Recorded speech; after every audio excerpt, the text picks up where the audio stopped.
అస్సలాము అలైకుం వరహమతుల్లాహి వబర్కాతుహు.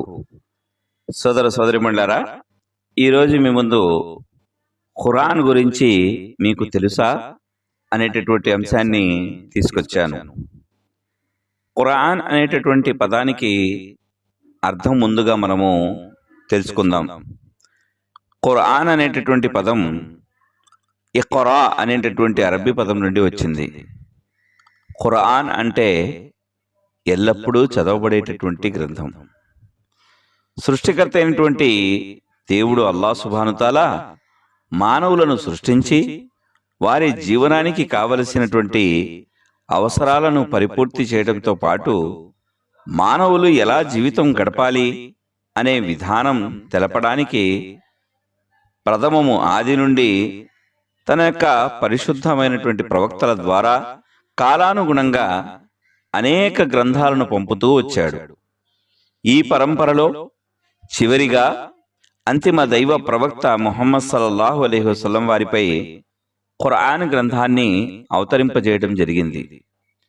ఈ ఖురాన్ అవతరించి ముస్లింలు అనుసరించేటటువంటి హిజ్రీ క్యాలెండర్ ప్రకారంగా సుమారుగా 2024కి 1445 సంవత్సరాలు పూర్తి అయినాయి. మరి ఈ ఖురాన్ గ్రంథం అవతరణ ఏ విధంగా జరిగిందో కూడా మనం తెలుసుకోవాలి. ఈ ఖురాన్ గ్రంథం యొక్క అవతరణ సృష్టికర్త అయినటువంటి అల్లాహ్ తరపు నుండి అవతరింపజేయటం జరిగింది. మరి సృష్టికర్త అయినటువంటి అల్లాహకు అనేకమైనటువంటి గుణనామాలు ఉన్నాయి. ఆ గుణనామాలతో ప్రజలు పిలవటం జరుగుతుంది. అలాగే ప్రధానమైనటువంటి దైవదూత జిబ్రయీల్ అలైహిస్సలాం మానవ రూపంలో వచ్చి ప్రవక్త ముహమ్మద్ సల్లల్లాహు అలైహి వసల్లం వారి ముందు దైవవాణి వహీ అయినటువంటి ఖురాన్ను బోధించారు. ఈయన్నే రూహ్ అని కూడా చెప్పడం జరిగింది జిబ్రయీల్ అలైహిస్సలాంని. అలాగే అంతిమ దైవ ప్రవక్త ముహమ్మద్ సల్లల్లాహు అలైహి వసల్లం వారిపై ఖురాన్ యొక్క వహీ రెండు విధాలుగా అవతరించేది. దైవదూత జిబ్రయీల్ అలైహిస్సలాం మానవ రూపంలో వచ్చి ప్రవక్త ముహమ్మద్ సల్లల్లాహు అలైహి వసల్లం వారి ముందు ఖురాన్ వాక్యాలను పఠించేవారు. అది విన్న ప్రవక్త సల్లల్లాహు అలైహి వసల్లం వారికి ఆ ఖురాన్ వాక్యాలు వెంటనే కంఠస్థమైపోయేవి. ఖురాన్ మొదటి వహీ ఇలానే ప్రారంభమైంది. అయితే అంతిమ దైవ ప్రవక్త ముహమ్మద్ సల్లల్లాహు అలైహి వసల్లం వారు నిరక్షరాస్యులు కావున, ఆయనకు చదవటము రాయటము రాదు కావున వహీ అవతరణ ఏదైతే ఉందో దాన్ని విని కంఠస్థం చేసేవారు. ఇక్కడ మీకు ఒక అనుమానం రావచ్చు, ఆయనకు చదవటము రాయడము రాదు కదా, మరి ఎలా ఆయన ఈ యొక్క ఖురాన్ గ్రంథాన్ని కంఠస్థం చేశారు అని. దైవప్రవక్త ముహమ్మద్ సల్లల్లాహు అలైహి వసల్లం వారికి వహీ వచ్చినప్పుడు ఆ వహీని వినేవారు. విని అక్కడ ఉండేటటువంటి వారికి చెప్పేవారు. ఉదాహరణకి మన సమాజంలో కూడా చదువుకోనటువంటి వారు ఉంటారు. తెలుగు స్కూల్లోకి వెళ్ళి చదవనటువంటి వారు ఉంటారు. కానీ వారు తెలుగులో మాట్లాడతారు. వాళ్ళు చదవటము రాదు, వాళ్ళకి రాయటము రాదు, అయినా మాట్లాడటం వచ్చు. ఎందుకని అంటే అది మన భాష కాబట్టి. అలాగే దైవ ప్రవక్త ముహమ్మద్ సల్లల్లాహు అలైహి వసల్లం వారి యొక్క భాష అరబ్బీ కాబట్టి ఆయన దాన్ని విని కంఠతా చేసేవారు. ఒకరోజు మక్కా ప్రాంతంలో ఉన్నటువంటి ఫారాను కొండలోని హీరా గుహలో ప్రవక్త ముహమ్మద్ సల్లల్లాహు అలైహి వసల్లం వారు దైవధ్యానంలో ఉన్నప్పుడు సృష్టికర్త అయినటువంటి అల్లాహ్ యొక్క ప్రధానమైనటువంటి దూత జిబ్రయీల్ అలైహిస్సలాం మానవ రూపంలో వచ్చి ప్రవక్త ముహమ్మద్ సల్లల్లాహు అలైహి వసల్లం వారి ముందు నిలిచారు. ఆయన రాకతో హీరా గుహ అంతా వెలుగుతో నిండిపోయింది. ఆ దూత ప్రవక్త ముహమ్మద్ సల్లల్లాహు అలైహి వసల్లం వారిని ఉద్దేశిస్తూ గంభీర స్వరంతో పఠించు అని చెప్పారు. దానికి ముహమ్మద్ సల్లల్లాహు అలైహి వసల్లం వారు, నేను ఏమి పఠించను, నాకు చదవటము రాయడము రానివాడను అన్నారు. దైవప్రవక్త ముహమ్మద్ సల్లల్లాహు అలైహి వసల్లం వారు, మా ఆన బిఖారి, నాకు చదవటము రాదు, రాయడము రాదు అని చెప్పడం జరిగింది. ఆ దూత తిరిగి అదే గంభీర స్వరంతో మళ్ళీ పఠించు అని చెప్పారు. ముహమ్మద్ సల్లల్లాహు అలైహి వసల్లం వారు, నేను ఏమి పఠించను, నేను చదవడము రాయడము రానివాడను అని చెబుతున్నాను కదా అని సమాధానం పలికారు. మూడవసారి మానవ రూపంలో ఉన్న ఆ దూత ముహమ్మద్ సల్లల్లాహు అలైహి వసల్లం వారిని తన హృదయానికి గట్టిగా అదిమి హత్తుకుని వదిలారు.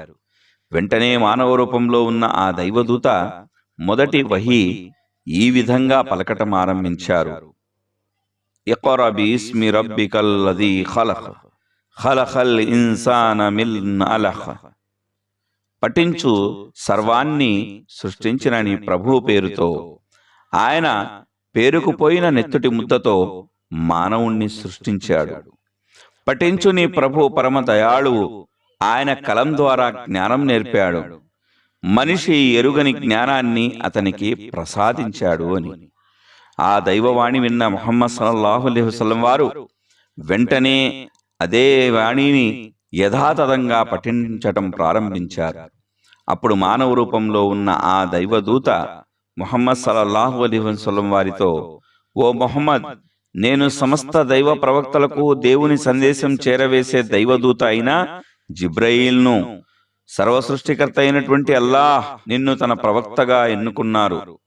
నీకు అందిన దైవవాణిని ప్రజలకు చేరవేస్తూ ఉండు అని ఆ దైవదూత ముహమ్మద్ సల్లల్లాహు అలైహి వసల్లం వారితో చెప్పారు.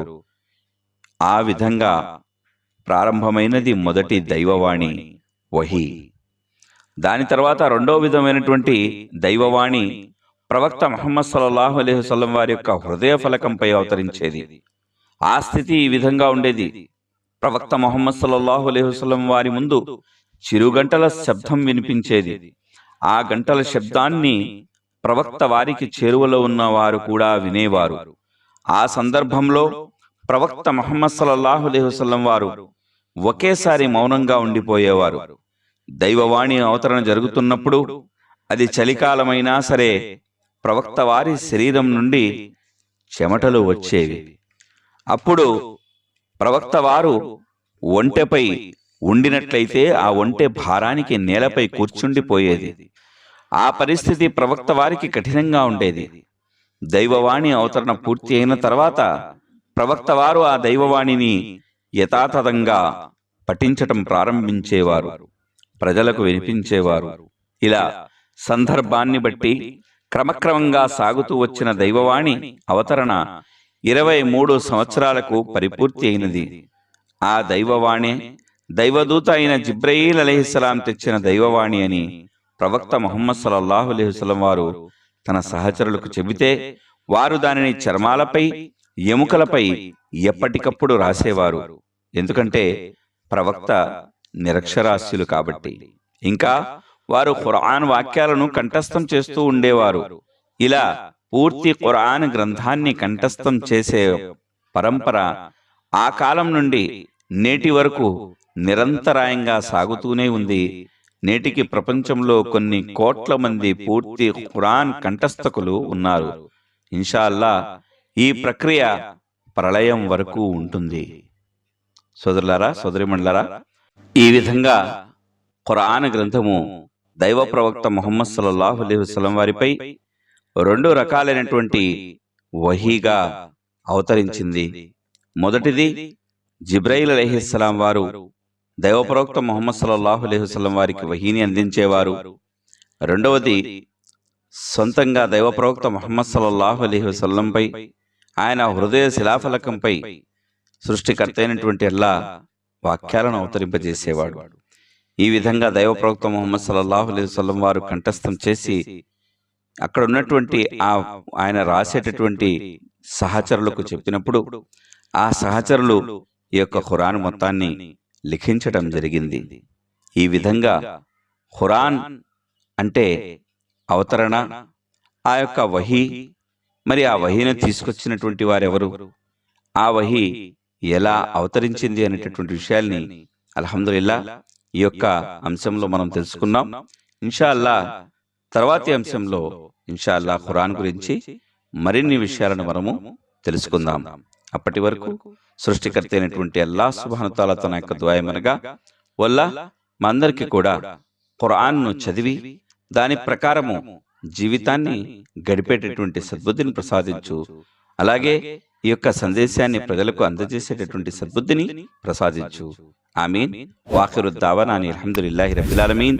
అస్సలాము అలైకుం వరహ్మతుల్లాహి వబరకాతుహు.